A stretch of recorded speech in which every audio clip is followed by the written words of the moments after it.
All right, Dylan, thank you. We're starting this morning with developing news out of Lexington, where police say a man is dead and a woman is critical following a shooting late last night just off Tate's Creek Road. The Lexington Police Department tells us this case is still in the early stages of investigation, but here's what we know so far. Police responded to reports of a shooting on the 4900 block of McAtee Lane around 11:40 last night. When they got there, officers found a man and a woman who were both suffering from bullet wounds. The man was pronounced dead on the scene by the county coroner, while the woman was rushed to a nearby hospital and is currently being treated for what police are calling critical injuries. As we said, investigators are still trying to figure out exactly what happened, but do tell us they don't believe there's any threat to the public and do not have any suspect information at this time. No details have been released yet on the identity of the victim as local authorities still try to work out the details. We'll continue to be following this story throughout the morning, and we'll bring you the latest as they are available. Two Lexington families were forced out of a duplex home Thursday night following a house fire on Accord Drive. Crews say when they arrived, smoke and flames were visible in the back of the house. Lexington Fire says no one was hurt and families on both sides of the house evacuated safely before crews got to the scene. However, there was heavy damage to the back of the house. The Lexington Fire Department says the cause of fire is still under investigation. To a national news update now. Brittany Griner's returned to the United States after nearly 10 months of imprisonment in Russia. The WNBA star is the most high-profile American jailed abroad and set off a political firestorm. A deal announced Thursday saw Griner exchanged for notorious arms dealer Victor Bout.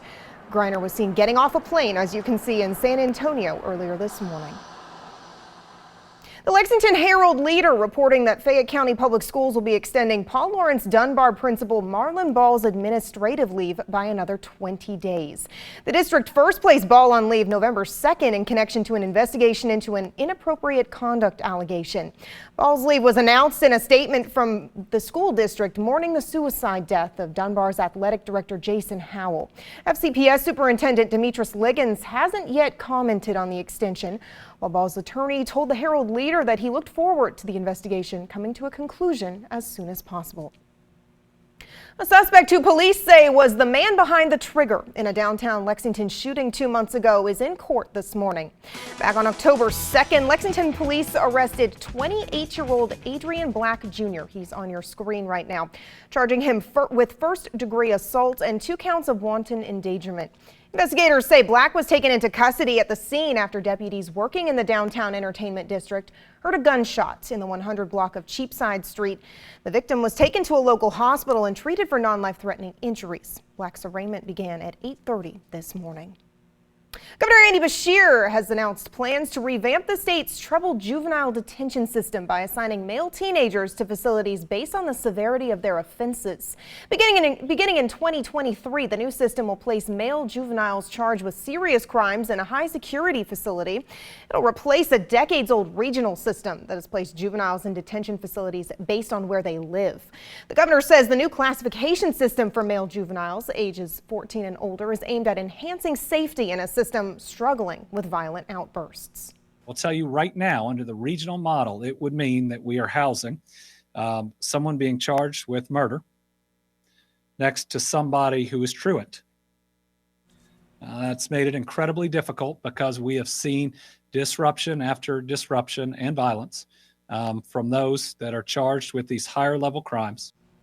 Now, this news comes after a riot broke out last month at one Kentucky juvenile detention center, leaving several young people and staff wounded. Beshear says a state police investigation was continuing, and he expects it to result in, quote, significant charges.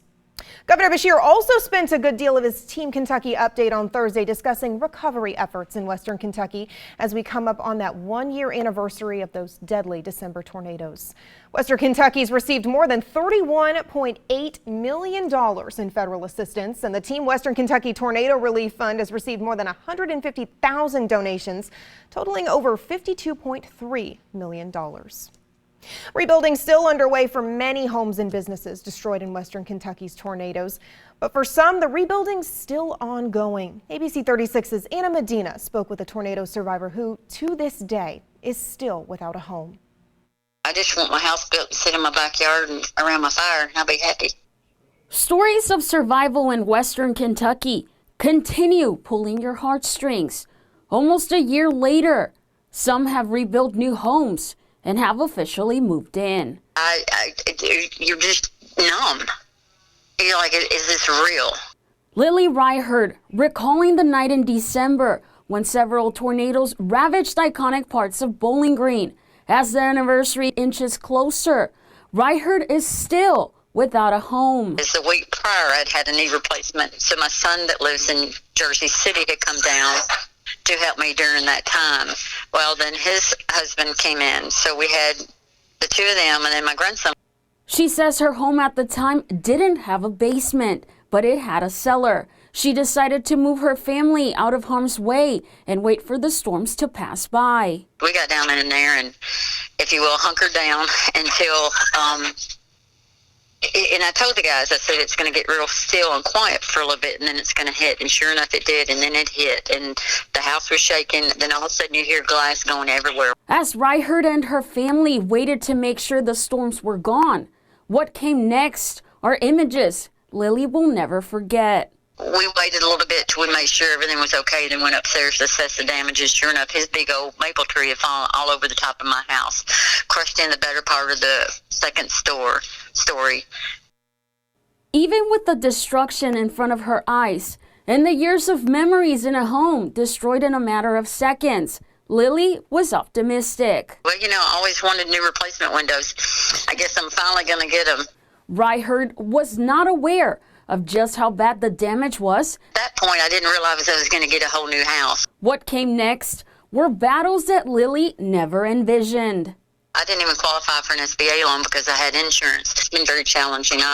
My mom had fallen. She's in her upper 80s, and then my father had dementia, and everything went downhill. We lost him in September, so it's not been peaches and cream all year long. Lily hopes that other tornado survivors are not forgotten, especially those who, like her, are still displaced. But there's a lot of people. I'm fortunate, you're sure I could use some more funds because I'm not going to have enough money to rebuild my house, which is not fair to me. Ryherd says she's hopeful she will move into her new home sometime in April. For now, Anna Medina, ABC 36 News. All right, and coming up next, we've got Dylan with your weather for the weekend. Stay with us. We'll be right back.